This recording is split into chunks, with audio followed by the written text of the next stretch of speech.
So 40 pounds lost at a cost of $12,000, 10 pounds of which is muscle. You stop the drug. Most people can't afford that forever. They stop the drug, they regain 32 to 34 pounds of fat, almost all fat, not muscle. Now you're compared to the start, you're more likely to be pre-diabetic, a type 2 diabetic, your risk for coronary disease, dementia, breast cancer, type 2 diabetes is now greater. You paid $12,000 to be more unhealthy than you were at the start because you lost muscle.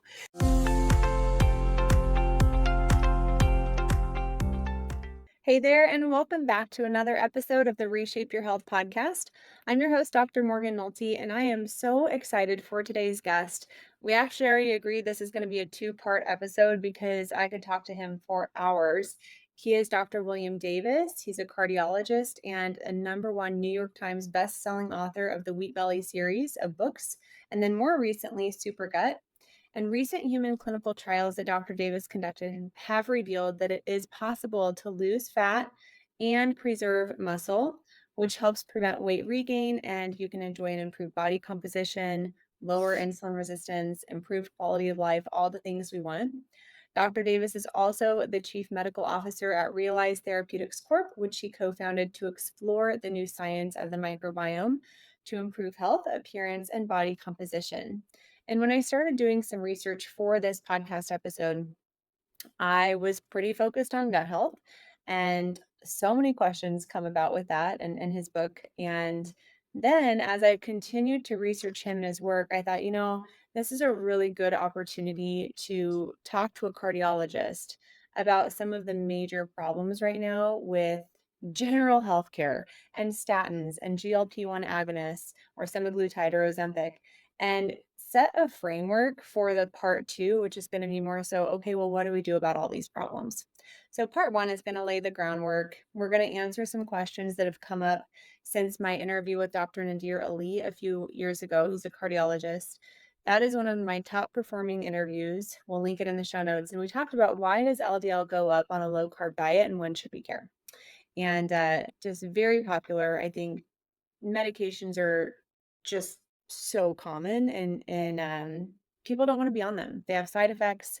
And I just want to dig in. I think you're such a brilliant person. I wanted to take advantage of my time with you today to start there, and then we can kind of move into the gut health practical things to do. So thank you for being so generous with your time to already agree to coming on twice with me.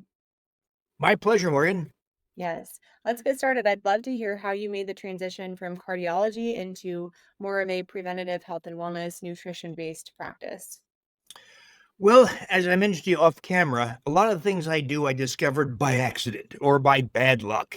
So about 30 some years ago, a long time ago, I was practicing cardiology in Milwaukee, Wisconsin. I just moved there because the hospitals wanted me to set up their new technology. This was the emerging age of angioplasty, coronary angioplasty, stent implantation, atherectomy, opening people's arteries, their heart arteries.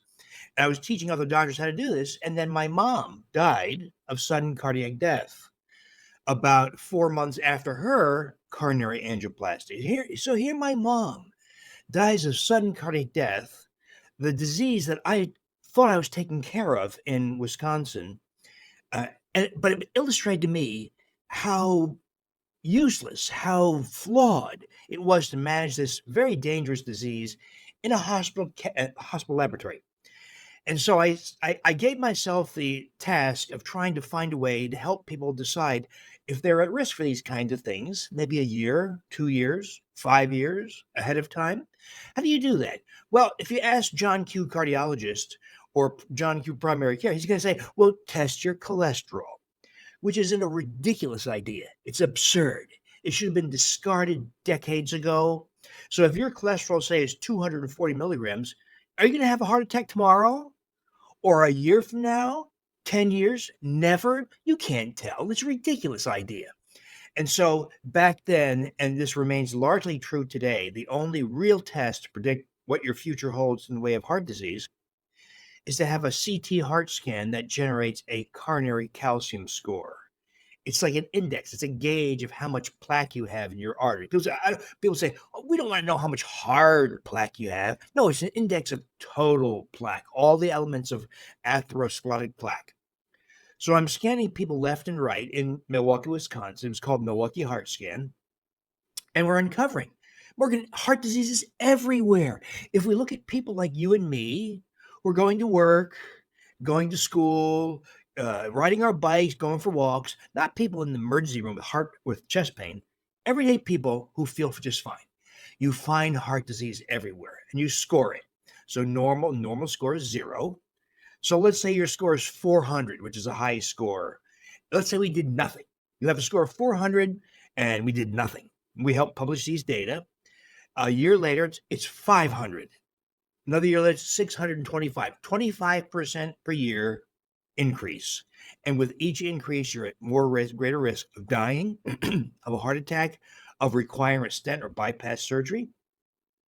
Well, back then, the only tools we had, this is 30 some years ago, were baby aspirin, a high dose of statin cholesterol drug, a low fat diet, low saturated fat diet, and exercise.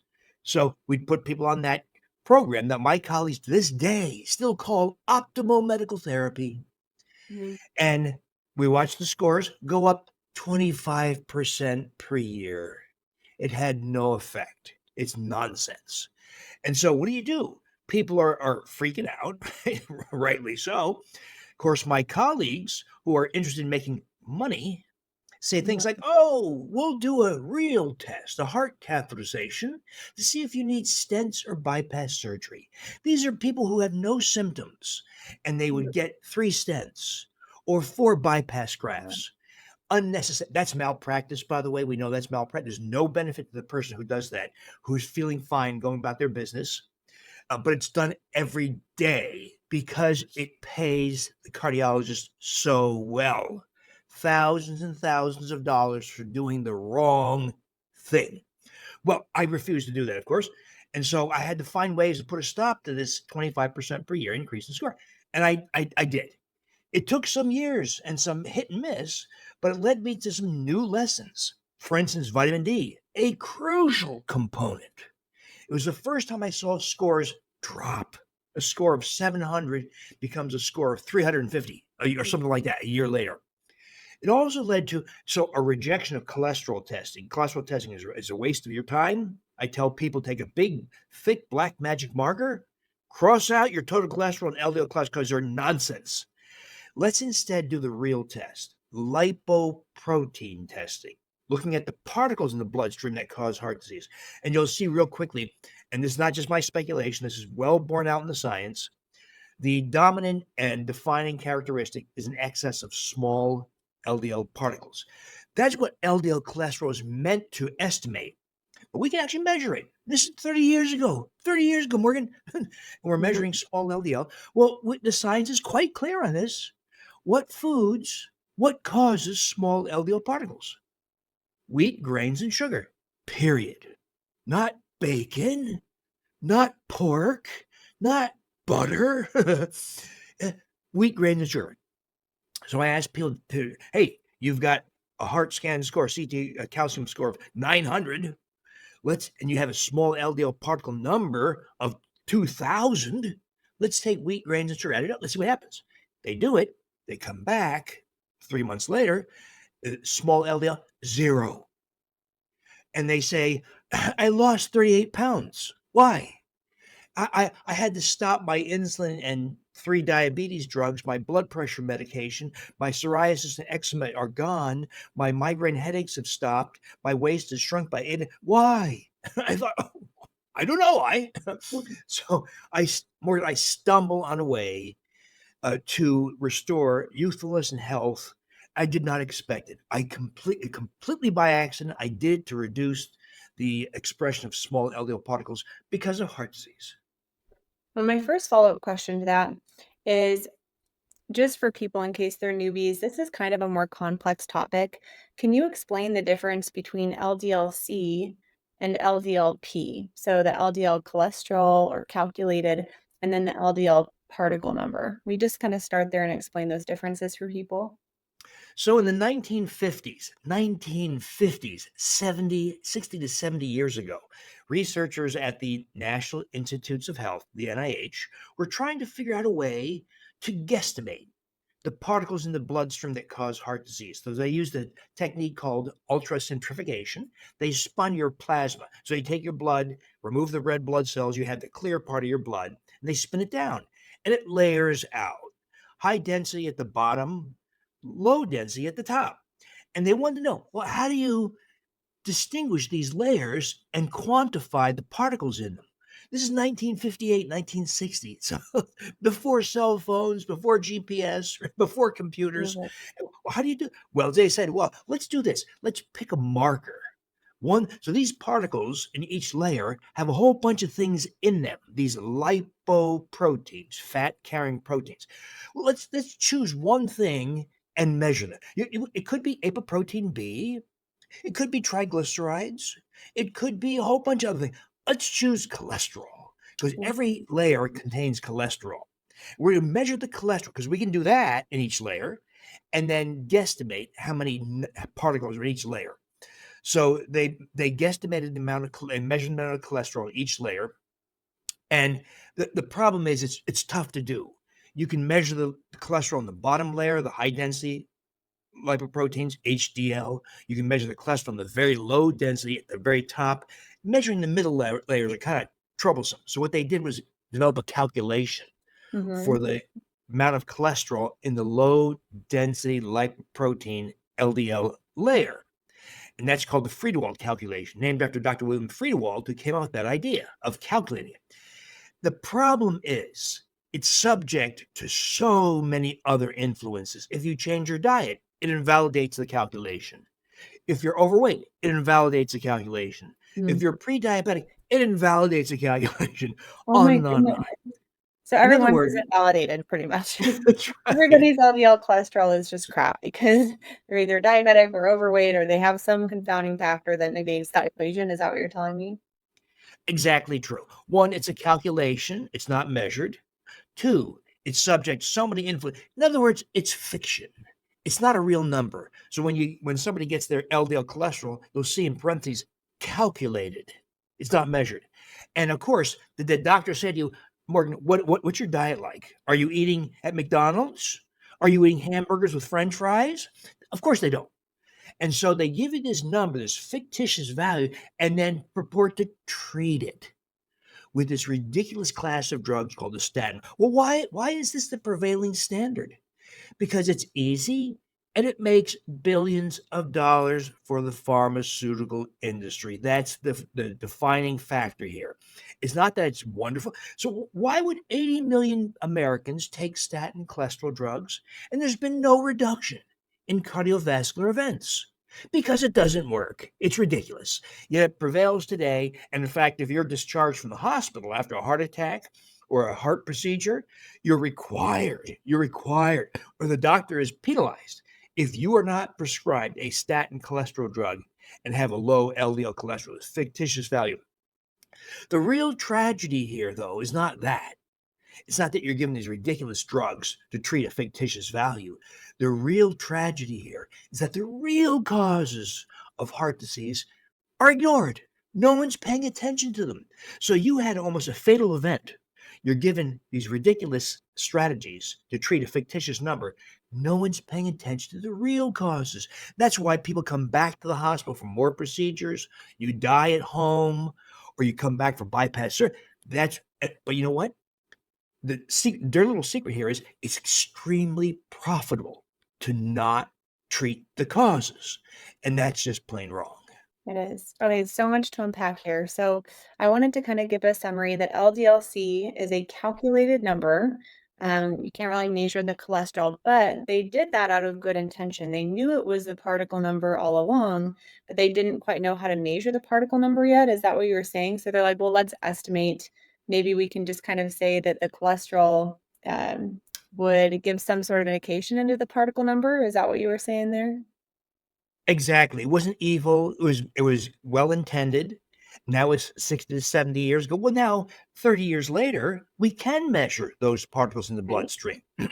My next question for Lipoprotein. you, Right, the lipoprotein, there's a couple different ways that I've heard about that NMR test, and you can maybe talk a little bit more about that. And then I wanted you to contrast that to like an ApoB test. And so let's start with the NMR test. And what are the pros of that? What is it, first of all?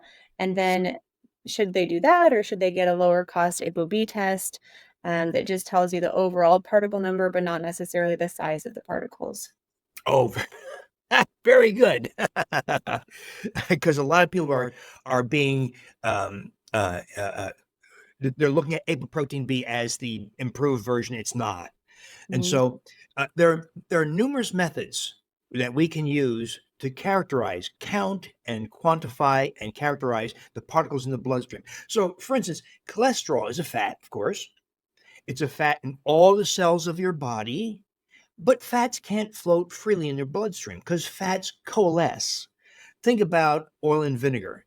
The Mhm. oil goes to the top, the vinegar or the water goes to the bottom, but the fats coalesce. So if cholesterol were to float freely in your bloodstream, it would coalesce and thereby kill you because they would all go together and block arteries and capillaries. So fats have to ride on a water soluble protein. So those are lipoproteins, fat carrying proteins. So cholesterol is just a passenger on particles in the bloodstream. We can measure it in a variety of different ways. We can spin it down like like the researchers at the NIH did many years ago, ultracentrifugation. We could put them into a gel and pass an electrical field through it and see how they migrate differently based on charge. Or we could put them in a magnetic field and see how they separate. That's NMR, nuclear magnetic resonance. And so, over the last 30 years that I've been doing this, NMR, nuclear magnetic resonance, that is separating lipoproteins by magnetic behavior, is the gold standard. It's become the thing that's persisted and has proven it's so easy, it's cheap, it's reproducible. You do it over and over again. You get the same values. So over 30 years of doing this, I've NMR is just so easy to do. But it means the doctor has to ignore the salesperson in a three-piece suit or miniskirt selling statin cholesterol drugs, promising all kinds of incredible effects if you take the statin. All that's not true, by the way. It's all marketing. It's marketing. It's not truth. And so when you do NMR lipoprotein analysis or other methods, you find over and over again the defining characteristic that leads to heart attack and death is an excess of small LDL particles. So someone starts, let's say, with a coronary calcium score of 400 or 500 or 1,000, or had 3 stents implanted last Tuesday, or had a bypass surgery a year ago, whatever. And they have a small LDL particle number of 1,800. 2,400 nanomoles per liter, particle count per volume. You eliminate wheat grains and sugars, and it goes to zero or other small number, 100, whatever, and all kinds of good things happen unexpectedly by doing the opposite of what dietary guidelines, physicians, and dietitians tell you to do. Okay, so that's the NMR. That's going to tell you the overall number of LDL particles and other particles, not just the LDL ones. And then also the size of the LDL. And you're saying it's the small, usually those are the small, dense LDL particles that are going to be the highest risk for cardiovascular disease, most atherogenic. Is that appropriate to say? Exactly, yes. All right, so will you contrast that with the ApoB test and tell people what that is? So apoprotein B is the particle on every LDL and VLDL, very low density lipoprotein, which is another interesting particle. It's just the protein in each particle. So apoprotein B is a virtual count of those particles. So if your apoprotein B say is 150 milligrams per deciliter, what does that tell you? It just tells you got lots of particles, but it doesn't tell you how you got them. Let's compare that, say, to an NMR lipoprotein panel, where we say instead, you have, for instance, 2,000 nanomoles per liter, total LDL particles, of which 1,400 are small LDL. So 1,400 out of 2,000. What does that tell you? Well, now it tells us that 1,400 small LDL, the real cause of heart disease, came from consumption of wheat, grains, and sugars, It tells you that you have some degree of insulin resistance and inflammation, and probably have an excess of abdominal visceral fat. And you probably have a low HDL, higher triglycerides, higher blood pressure, higher C reactive protein. In other words, that small LDL tells you everything you need to know. Compare that to LDL cholesterol. What does it tell you? Nothing. Nothing. It tells me nothing. Yeah. Right. So if am I correct in saying LDL and total cholesterol mean nothing? You really cannot infer anything from them. ApoB is a better estimate, and then NMR is the best estimate that you can do to determine your risk for cardiovascular disease? Exactly. Okay. Because that small LDL occurs as part of a cluster of abnormalities. The apoprotein B tells you almost nothing. Like it's a shade better than LDL cholesterol. And Yeah. so this idea that apoprotein B is better, it is, but more useful does not make it the best there is. So, Yep. and we've had this for 30 some years. It's that's why I say the real tragedy of focusing on things like LDL cholesterol, apoprotein B, is that it takes our attentions away from the real cause. And the truth is that not having heart disease is really very easy, but you can't talk to John Q primary care or John Q cardiologist because they've been persuaded by the sales representative and the false or misguided science that is largely paid for by the pharmaceutical industry. You've got to look at the real. Thankfully, there are some of my colleagues who perform the real science, and it tells us heart disease has nothing to do with cholesterol, has nothing to do with statin cholesterol drugs. It has to do with when you do NMR lipoproteins, it becomes very quickly obvious heart disease is a disease of diet. Period. Yeah. And we will get into why that is. I think it's so fascinating. We're going to talk about some nutritional research and the huge shortcomings that it possesses, like that it has. I wanted to pick your brain just a little bit more because I read Dr. Peter Attia's book Outlive. And I feel like there is just a lot of information to understand about cholesterol. And is there some differing opinions amongst professionals about what's more important, like the particle number itself or the amount of small dense particles? Is that still up for debate? Because he put a very heavy emphasis on the ApoB, and like some people should take statins to get the ApoB as low as possible. But is that really just about the small dens? Like, what's your opinion on that? I don't know if there's a right, wrong answer here. I'm just kind of curious for my own self. Well, we now have 55 clinical trials to show us that small LDL particle quantification is the measure we have to pay attention to. So, as I mentioned, if your apoprotein B is 150 milligrams, what does that tell you? Uh, what's the diet change? What do you do about insulin responsiveness? How do you manage it? And so you say silly things like take a statin drug to reduce it. But no, Mhm. no, no, no, no, no. If you quantify small LDL, so small LDL particles, they're smaller, right? So they're better able to infiltrate the walls of arteries. Small LDL particles, as triggered by, say, consumption of bread or pasta or a bagel or breakfast cereals, last for 5 to 7 days in the bloodstream. That, as compared to the less than 24 hours of a large LDL. So if you eat pork or butter, you form a large LDL particle. The liver recognizes that because the apoprotein B in that particle is exposed and the liver recognizes it and clears it very quickly. If the particle is small, the apoprotein B is partially concealed and Oh, the that's liver true. doesn't recognize it. And so it circulates in your bloodstream for 5 to 7 days, goes around and around in your bloodstream and has lots of opportunity to infiltrate your arteries and cause atherosclerotic plaque. Small LDL particles are also more oxidation prone. Mhm. They're eightfold more glycation prone, glucose modification. So you ate something that raised blood glucose that forms small LDL, and it's more glycation prone, making it much more likely to cause heart disease. Yeah. When that small LDL particle gains access to the walls of your arteries, it's much more likely to cause inflammation. So, small LDL is this thing perfectly crafted to cause atherosclerotic plaque as compared to large LDL. So, what we really want to know now, here's the twist. It takes very low density lipoproteins, VLDL, very triglyceride rich. It takes those particles to create small LDL. So, how do we get those triglyceride rich VLDL particles? We get them by consuming wheat, grains, and sugars. And that's because when you consume, let's say, a donut or a bagel or breakfast cereal, your liver sees the carbohydrates, the amylopectin A of wheat and grains or sucrose, sugar, and the liver is very good at converting those carbohydrates to triglycerides. And that process is called de novo lipogenesis, making new fats. So sugar comes in, you convert them to triglycerides. Triglycerides are fats. They can't float in the bloodstream freely.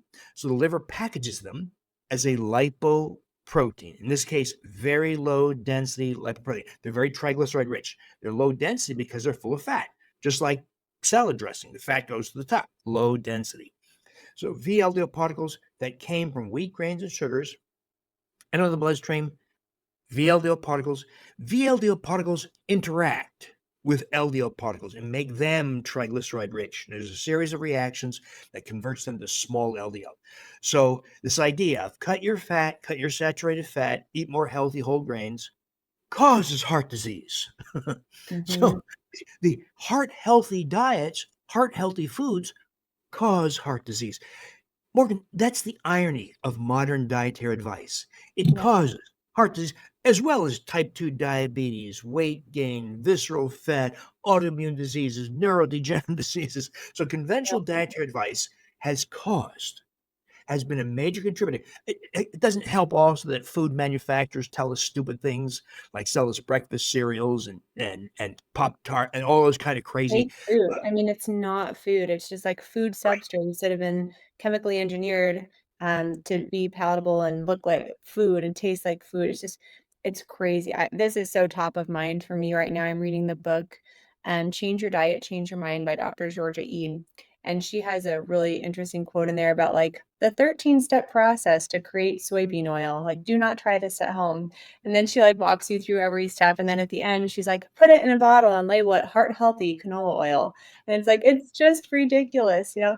So I think that that actually brings us to, a point that we were talking about offline that I would love to talk about. We've never talked about it on the show, and that is this nutrition research, I'm putting research in quotes, that looks at population studies and infers cause and effect. Even if the authors don't infer it, the media infers it, and then it just becomes kind of this globally accepted false truth. So can you talk about those epidemiological studies and the huge faults that there are within them, and how people have used them to say, okay, saturated fat is bad for us, cholesterol fat is bad for us, um, animal products cause heart disease, all the things that we know is not true based on the research.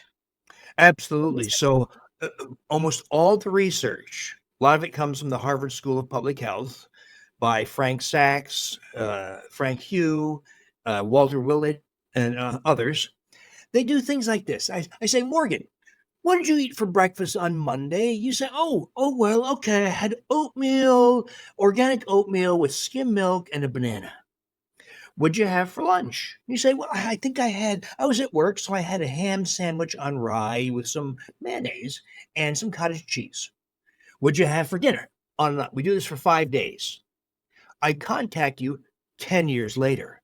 I say, Morgan, what happened to you? Did you have a heart attack? Did you have colon cancer? What happened to you?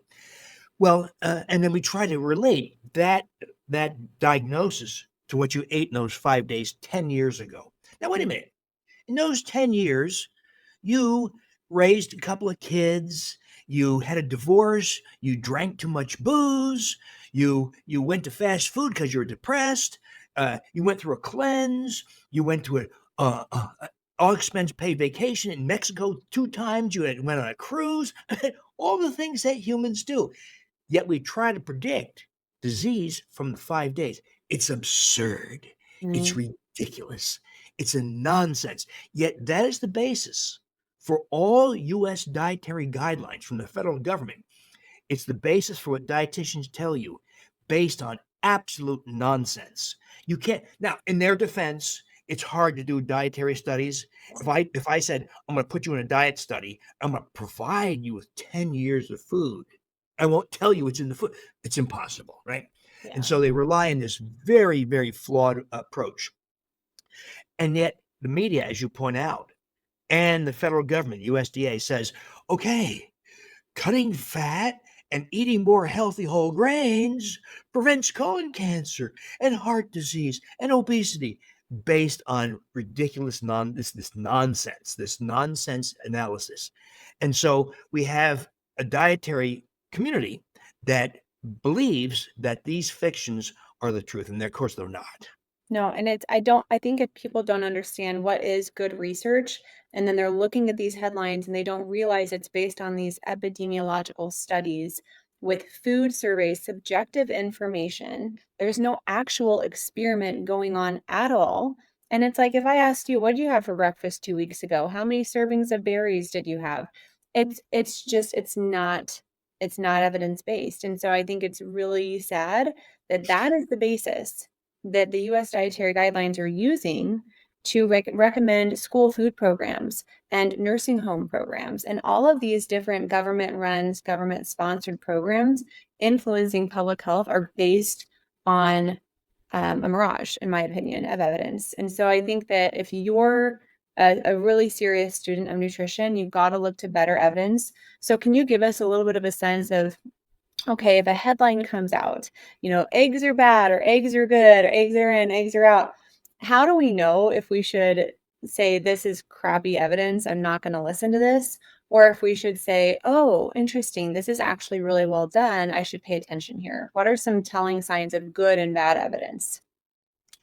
So it's hard for people to do this, but we have to recognize those sorts of what are called observational or epidemiologic evidence is really no evidence at all. And so, in other words, the real evidence would require I take somebody and I feed them something versus placebo or something different and see what happens over 2 years, 5 years, 10 years. Very difficult, very costly to do. Or you find the sources of information like you, I hope me, that people can trust because we know what is real evidence and what's not real evidence. So just because they say, oh, as you point out, eggs cause heart disease, and a month later, eggs don't cause heart disease. That's Eggs might because, raise LDL, but we know that means nothing, and so it's like, right, what is the research even assessing? And is the assessment measure true anyways? I think that's a huge problem with the cholesterol conversation. It's just like so many people look at meat huge. and eggs and oh, it raises cholesterol. Who cares? Like cholesterol does not cause heart disease. We've got to get that message out to the public. They've created this ridiculous house of cards, as you know, that leads people to think stupid things like not eating the fat on your pork is a good thing, or not eating eggs, or Mhm. going vegan.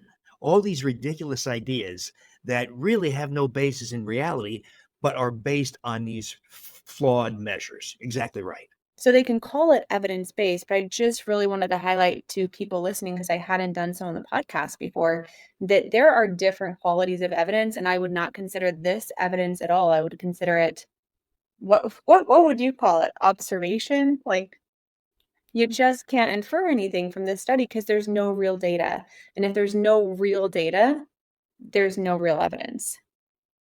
Exactly right. They're exploratory at best, Or right. and often driven by commercial interests. We have Yeah. that also. We have big food companies who drive a lot of the message. When the USDA says, okay, we're going to redraft the dietary guidelines, and you can come to Bethesda, Maryland during this 2 week period where we open the conversation up to the public. Well, who shows up? Well, your audience doesn't show up. I don't show up. You don't show up. But members of Nabisco and General Mills show up for the entire 2 weeks and lobby the USDA to craft dietary guidelines to suit their interests. Mm. And so we have that also, the commercial interests of big food companies who craft the message. So what I tell people is take two fingers and put them in your ears and don't listen to what the media tells you. Don't listen to what the dietary guidelines tell you because it's all flawed. It's based on misinterpretations, misrepresentations, commercial interests. That's the tough part, Morgan. We have to think for ourselves and hopefully listen to people like you, and I hope me, who look at the science, who understand that this is not science, this is nonsense, this is fiction. Yeah. But then how do we get to the real ideas? How do we get to a message that says this is how you get slender, this is how you get healthy, and don't have diabetes, don't have heart disease, don't have dementia. Here's how you do it. Well, my husband and I were talking this morning. It was a beautiful morning, so the kids weren't up yet. We're like, let's go in the hot tub. We went out in the hot tub and we were just talking about sugar and how much sugar children eat these days and how much sugar parents eat these days. And he said, I really think that sugar is like the tobacco of our generation. And I said, you're absolutely right.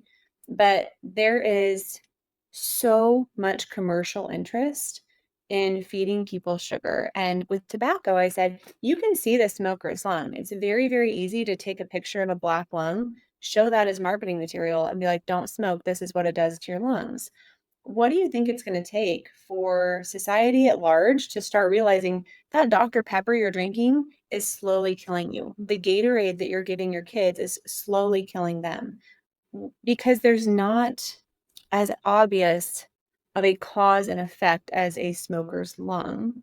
How are we going to simplify this enough? And why has it not been done already to market to the government? We cannot allow these refined sugar products in our food anymore. Like, what is that going to take? Or is it just going to be a person? I'm making the decision for me. You're making the decision for you. Like, are we never going to get there? What's your thoughts on that? I don't have all the answers, but I don't think it'll come through legislation. It'll probably come through education. And Mhm. one of the major steps forward in education of all crazy things has been the emergence of the GLP-1 agonist drugs. Yes, That yes. is drugs Talk like about that. Wegovy and Mounjaro and Ozempic. So my colleagues say, "Oh, they're breakthroughs. They're wonderful. They're magical." So somebody takes, let's say, a Wegovy. So let's say for a year, so they spend $12,000 of their savings. $12,000 Or a car. Not a right? car. Maybe depending on Nausea. half a month of, rent, yeah. Yep. They experience nausea and all kinds of other bad side effects, but they lose 40 pounds. And they're real proud. Wow, I went from a size 36 to a size 8, right? And but of that 40 pounds, 10 pounds was muscle. So think of 10 pounds, of course, of ground beef on your kitchen table. It's a lot of muscle to lose. Right. That's And what they're muscle usually is on. the principal determinant, of course, of your basal metabolic rate, the rate at which you burn calories to breathe, to digest food, to manufacture body parts. So 40 pounds lost at a cost of $12,000, 10 pounds of which is muscle. You stop the drug. Most people can't afford that forever. They stop the drug, they regain 32 to 34 pounds of fat, almost all fat, not muscle. Now you're compared to the start, you're more likely to be pre-diabetic, a type 2 diabetic, your risk for coronary disease, dementia, breast cancer, type 2 diabetes is now greater. You paid $12,000 to be more unhealthy than you were at the start because you lost muscle. Yet people are dispensing these drugs. They're desperate to get these darn drugs, but it highlights how awful the pharmaceutical answer is to something as easy to control as obesity. And so I think it's going to take messages like that to pull back the curtain on the false gods that the pharmaceutical industry and healthcare, people in healthcare, not you and me, but conventional doctors, do not have the answers. I often say this: the last person you talk to, if you want to be healthy, if you want to be slender and vigorous and strong and flexible and agile, the last person to talk to is the doctor. He or she has no idea how to help you become healthy. So it's got to be a person's own actions and understanding that makes them healthy. It has nothing to do with healthcare. Yeah, I agree, and the GLP-1 agonists, I think, are so popular right now. I think people just get so desperate and they they forget about the long-term impact. I would say it's not about losing weight, it's about losing weight and keeping it off, which requires a different strategy than just taking a medication that's going to kill your appetite, your energy, your motivation to exercise, has nasty side effects for many people, and it's not a long-term solution. So I'm glad that you highlighted that. Why do you think the FDA was so eager to like get that through? Why is it being so heavily pushed right now? Because I have gotten emails about, hey, do you want to add a GLP-1 program because so and so did it and they added $24,000 of revenue to their bottom line a month. And I'm like, wow, that's embarrassing that you're using that person as a case study in your marketing emails. First of all, I just deleted it, of course. I'm not going to respond. But I think the profitability, I'm just so curious if you know anything about this. That's only one example, but like how much money are physicians making by prescribing this? Or like who is making the money? Why are they being prescribed so often? As you point, it's all about money. So if I'm practicing, let's say I'm a group of 20 doctors, and we form a pharmacy, and we buy the GLP-1 agonist drug, let's say for $400 a month, and I sell it to my patients for $900 a month or whatever. Well, I've made a ton of money by dispensing this flawed group of drugs that destroy health. At some point, I believe people are going to say, "Well, what the hell? I paid $12,000 or whatever, and now I'm a type 2 diabetic because I Mhm. regained all that fat weight. Now I have worse arthritis." And so one of the things I did, yet another accident. I did a small human clinical trial. One of the things I do is I restore things lost to modern humans. So much modern health problems come from our loss of things we were supposed to be doing, like vitamin D. We're supposed to be living outdoors, running naked, or with a loincloth. In a tropical or semi-tropical, we're supposed to drink water from a river that's Mhm. running over rocks and minerals rich in magnesium. So we're restoring things that are lost. Well, one of the things that have been lost are microbes in our GI tract, in our gastrointestinal tract, because you took amoxicillin 20 years ago for an upper respiratory infection or a urinary tract infection. So you lost numerous hundreds of microbes because of that exposure, made worse by, say, exposure to food that contain glyphosate, the herbicide and Roundup, or because you took a stomach acid blocking drug. Stomach acid protects you against bad microbes. Numerous factors. We've destroyed the gastrointestinal microbiome. Among the casualties of this is one microbe called Lactobacillus reuteri, Reuteri, named after Gerhard Reuter, the microbiologist who discovered this in human breast milk in 1962, where it was everywhere. Everybody had it. Breast milk, stool. In his 40-year academic career in Germany, he couldn't find it anymore. It disappeared. So Lactobacillus reuteri, due to antibiotics and other factors, has disappeared from the human gastrointestinal microbiome with other microbes. Well, when you restore Lactobacillus reuteri, what happens? Well, you have a restoration of youthful muscle because we lose about a third of our muscle as we age. We have an increase in libido. We have acceleration of healing. Healing time is cut by about a third if you have an injury or a wound. You have older guys experience a 50% rise in testosterone. Older ladies experience a return of vaginal sensation and moisture. And there are effects generated by the rise in oxytocin that occurs with reuteri. So when you have higher oxytocin, the hormone of love and empathy, you have an increase in the intensity of love and affection for other people. You have an increase in generosity, increased acceptance of other people's opinions. You have an increase in the immune response. So, and you have an increase in dermal collagen, dermal thickness. So I tell this to my audience, and the ladies say, "Oh, we don't care about generosity. We don't care about accepting other people's opinions and muscle. We just want better skin." I thought, what? Okay, fine. So I did a human clinical trial, 25 ladies, and I gave them Lactobacillus reuteri at high counts I added marine sourced collagen peptides, hyaluronic acid, because those two things are absent from the modern diet because we were told to cut our saturated fat. So we don't eat organ meats anymore. And I also added the carotenoid astaxanthin because people who, eat at fast food or don't eat things like kale or dandelion greens don't get carotenoids. So I added the most potent carotenoid of all, astaxanthin. So I said to these ladies, all right, take these four things in capsule form. Don't change your diet. Don't change your exercise program. Just do these four things. They do it for 90 days. They're thrilled.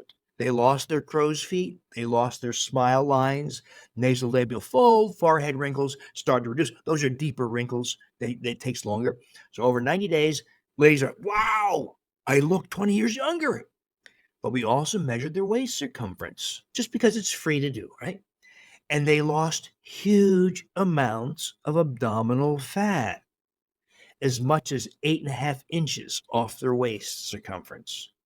Wow. Well, even more interesting, they didn't lose weight. Now, how can you lose up to 8.5 inches off your waist and not lose muscle?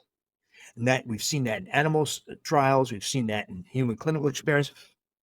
So Morgan, what I stumbled on by accident, because ladies want better skin, is a way to shrink abdominal fat. That's the source of all the problems of obesity and overweight, and restore youthful muscle. So some ladies say, well, I don't want to look like Arnold Schwarzenegger. Don't worry, you won't. Isn't What that we're funny? doing, So many people say that, "I don't wanna lift weights, I don't wanna get bulky." I'm like, "You won't, I promise." Uh, what you do gain is the musculature you had at age 25. So as you age into your 40s, 50s, 60s, and onwards, you lose huge amounts of muscle. We're going to restore that muscle. And when you lose abdominal fat and you restore youthful muscle, wonderful things happen. Your triglycerides come down, your blood sugar comes down, your blood pressure comes down. You look better. You lose inflammation, you lose insulin resistance, and your skin looks better. So, what we're seeing is do all these things. So, restore those factors lost from modern life in the background of wheat grain sugar elimination and some other nutrients that are lacking, like vitamin D, magnesium, iodine, omega 3 fatty acids, and wonderful things happen. When I did this, Morgan, about 4 years ago or so, in my 60s, I I don't know about you, I can't stand going to the gym. I hate it. oh, I So love it. I go, We have one in our basement, so okay. I don't Well, go, but in the basement, I do. well, I would go because I couldn't take more than 15 minutes once a week. That's all I could stand. And we use the machines. Go one machine to the next, get the hell out, right? Well, I was doing that, and over 3 weeks of doing these things, I gained 13 pounds of muscle, and my strength increased by 50%. I was handling weights 15 minutes once a week. I was handling weights that I last handled in my 20s. Hmm. So it's not Arnold Schwarzenegger, it's a restoration of youthful muscle, which gives you control over metabolic rate and weight control and multiple metabolic measures like blood pressure and blood sugar. So, what we're doing is simply restoring factors lost from modern people, modern life, and regaining control over shape, body composition, and health.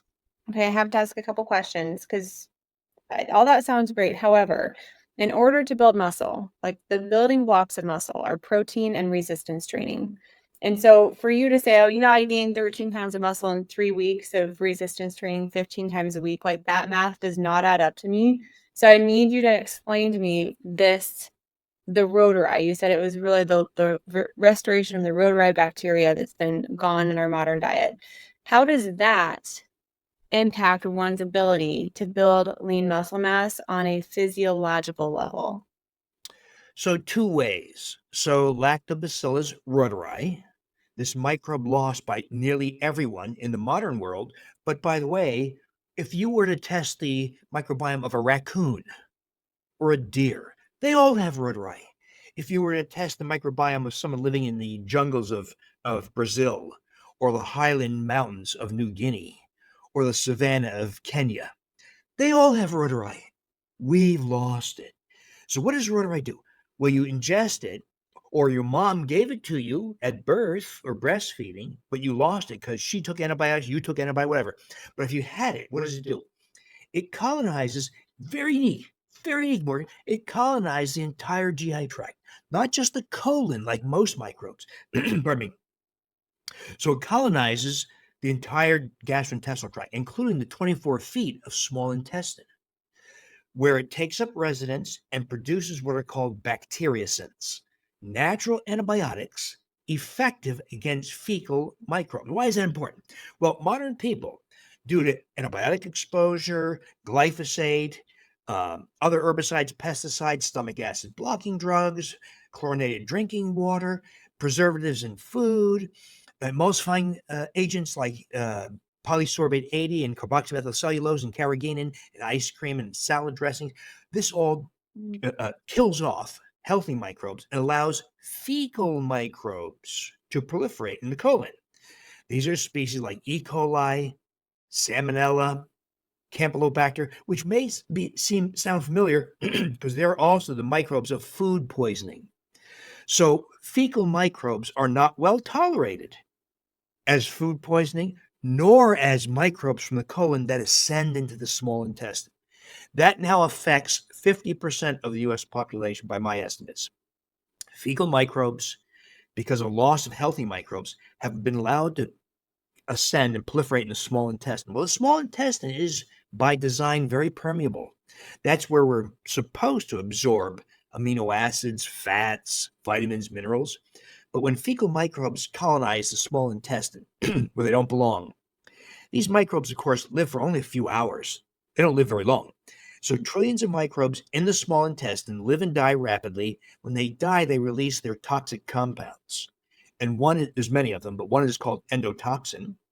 And that endotoxin, because of the permeability of the small intestine, enters the bloodstream. That's called endotoxemia. So what happens to somebody who has increased fecal microbes in the small intestine? This is called small intestinal bacterial overgrowth, SIBO, SIBO, and now has lots of endotoxin in the bloodstream, endotoxemia. Well, that drives weight gain, insulin resistance, higher triglycerides, fatty liver, small LDL particles that cause heart disease, depression, anxiety, cognitive impairment, higher blood sugar, type 2 diabetes, prediabetes, hypertension, skin issues, rosacea, psoriasis, eczema, joint and muscle issues, fibromyalgia, rheumatoid arthritis. In other words, the microbiome composition has a major influence. Well, reuteri, our good friend, takes up residence in the small intestine where this occurs, produces bacteriocins that kill fecal microbes. So you start to have a backing up of this process of the infestation of your small intestine by fecal microbes because you've restored this lost microbe that colonized the small intestine. So the reduction in endotoxemia, major reason why you have increased muscle, reduction in visceral fat, better skin, etc. But there's another aspect. Pardon me. There's another aspect to reuteri's behavior, and that is, so it takes up residence in the 30 feet of the gastrointestinal tract, 24 feet of small intestine, 4 to 5 feet of colon. And it sends a signal via the vagus nerve up through the chest, neck, into the brain to release the hormone oxytocin. Oxytocin, while people think of it as the hormone of love and affection, it's also the hormone of body composition. Mhm. So the increase in oxytocin restores youthful muscle. So in experimental models, if you give an old animal reuteri, and if you look at the muscle, it's all atrophied, small atrophied muscle cells. You give that animal lactobacillus reuteri, thereby oxytocin, the muscle cells rebound and become indistinguishable from a young mouse. There's a massive increase in the volume of muscle cells. And so when you restore reuteri, oxytocin is a return of youthful musculature, Interesting. as well as smoother skin, uh, increased libido, higher testosterone, vaginal moisture, acceleration of healing, all those wonderful things. Morgan, I think what we're talking about is restoring factors lost. It could be collagen because you're not eating organ meats. It could be hyaluronic acid because you don't eat brain, skin, and tongue. Could Mm. be a carotenoid like astaxanthin because you're eating processed, ultra processed foods. It could be reuteri that you lost because you took amoxicillin or whatever 20 years ago. Restore these lost factors and youthfulness returns. All right, I have one more question, and then we'll kind of preview part two. You mentioned antibiotics a few times with the reuteri. If you take one course of antibiotics in your lifetime, does it kill off all the reuteri forever, or how do we know that that happens, like with one round, or is it just person specific? So there have been plenty of studies that looked at such things as stool microbiome, pre and then after an antibiotic, and there's loss. It's remember how people used to think that a pile of oily rags would cause rats to emerge? Well, it doesn't work that way, right? Yeah. Rats don't come from rags. Same thing, if you kill off microbes, they don't come back. So if Mm. you kill off, let's say, 100 species in your gastrointestinal microbiome because you took amoxicillin or clarithromycin or whatever. By the way, these are broad spectrum antibiotics, meaning they kill off huge numbers of microbes. They kill off the bad guys. So if you had E. coli bladder infection or you had pneumococcal pneumonia, or you had a Staphylococcus aureus skin infection, they give you a broad spectrum antibiotic to kill off that microbe and lots of others. But they're indiscriminate. It's an atom bomb. If I drop an atom bomb on a population, it doesn't just kill the bad people, it Mhm. kills the good people, the school teachers, the nurses, the doctors, the bankers, it kills everything, right? Same thing with antibiotics. These broad spectrum Okay. antibiotics kill almost everything. So then So it you has to be reintroduced into the system somehow to get it back in there. Is that what you're saying? Yes. Okay. So we have to restore those microbes. Not the easiest thing to do, by the way, Morgan. And that's an emerging or evolving conversation. But part of it is restoring these lost, very important microbes, so called keystone microbes, like Lactobacillus reuteri, that restores youthfulness, Lactobacillus gasseri, that shrinks your waist, Bacillus coagulans, that reduces arthritis pain and reduces muscle injury. Uh, Getting fermented. One of the most important things that people can do for your audience is uh, reintroduce fermented foods, kefir, kimchi, fermented vegetables, sauerkraut, real sauerkraut, not the stuff you buy in the store. And you get microbes like Leuconostoc or Pediococcus. But these microbes don't take up residence, interestingly, in fermented foods. They pass through mouth to toilet. But in their passage through the 30 feet of your gastrointestinal tract, they cultivate. They're like farmers. I know you live on a farm. They're Yeah. like farmers. You know, uh, uh, when these fermenting microbes go through your GI tract, they cultivate the growth of Mhm. beneficial microbes like Akkermansia or Faecalibacterium and Lactobacillus species. So, adding back fermented foods is one of the most powerful things you can do for health and for youthfulness. And one of the things they'll do is help you restore Lactobacillus reuteri. Now, they won't make Lactobacillus reuteri like you don't make rats out of oily rags. You have to actually reintroduce it. Okay. But the fermented Interesting. foods is one of the wonderful things that people can do to regain control over health. And we'll get into that a lot more in part two. As I said, I'm like, there is so much to cover with you. So next time, I want you to tune back in for part two. We're going to talk a little bit about gut health and the microbiome more specifically. I think you can tell by now I love getting into the physiology of things. I love hearing just the breakdown of that. I think there's so much content online that it's hard to know who to trust. And so I think getting into the nitty gritty and really pushing back and challenging my guests on what's the physiology helps build that authority and that trust for the listener that, oh, okay, this person knows what they're talking about. We're going to talk about like signs of poor gut health and SIBO specifically. I know that that's so common. And then what causes poor gut health? How does stress affect gut health? And then some of just, random questions that have come up in coaching throughout the years, like what are prebiotics versus probiotics? And I'm most excited for the part of the conversation where we're going to talk about fiber because the keto diet is very popular, the carnivore diet is very popular. However, you talk a lot about the benefits of fiber. And so I'm going to kind of ask you, okay, why is fiber so important and not an essential nutrient at the same time? And then we'll talk about sourdough bread, which is one of my hobbies. And so I wanted to pick your brain a little bit about, all right, if we are going to eat grain, what are the best types? How can we make them less harmful? Those kinds of things. So lots to talk about next time. Dr. Davis, thanks for agreeing to come on again to the show, and we'll get that scheduled and recorded and share it with our audience. But in the meantime, if they want to grab one of your books and start learning more about what you teach about gut health or brains, how would they connect with you best? Well, this the Super Gut book is the book most recent that summarizes all these kinds of things, including how to restore microbes like lactobacillus, reuteri, gasseri, etc.